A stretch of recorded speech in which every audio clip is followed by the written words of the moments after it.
Because they're loose. At the age of 52, Victoria Flanders never thought that she would be showing her dentures and explaining the loss of her teeth to a reporter. It's changed my whole mental state.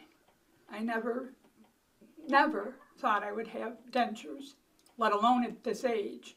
Victoria says her tooth loss is one of the more visible effects of her exposure to toxic materials and a 3-year nightmare over whether she's entitled to workers' compensation. Her story begins in early 2010 at the Solvay Village Hall, where Victoria worked as a part-time custodian for $300 a week.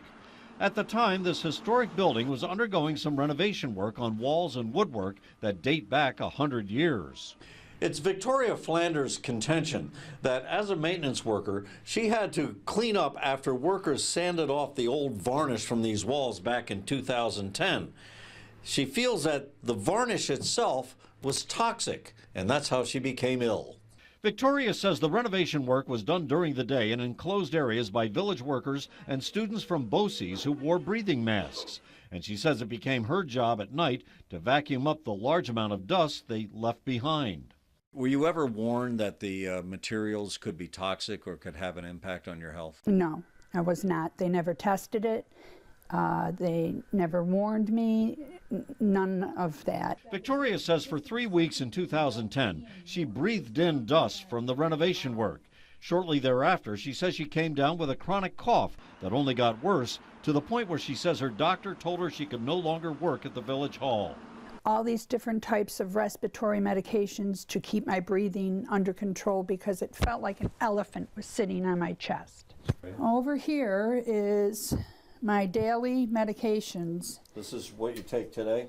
Yes. Every day? Every day, once a day. More than 3 years after she was exposed, Victoria Flanders' health continues to decline. She says most of her problems are related to side effects from all the medications she's been prescribed to treat her pulmonary disease. I did not have the problems I had until I was on this plethora of medication, especially the prednisone.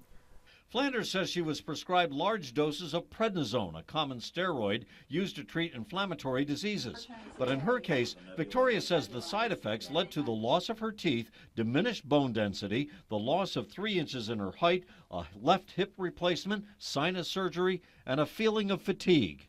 Her husband, Mike, says his wife's illness has taken a toll. I just have watched 3 years of her suffering. It's not my wife. This is not the woman that I married. It's at my expense, my health, my emotional. It's ruined my family life. I used to be a happy-go-lucky, do everything kind of gal, and I think I've been out twice this month. The Flanders say those 3 years of suffering were compounded by a battle with Solvay's insurance carrier and their lawyers over whether Victoria is entitled to workers' compensation. She was getting $100 a week in workers' comp, but recently even that was taken from her. Okay, we have court papers here.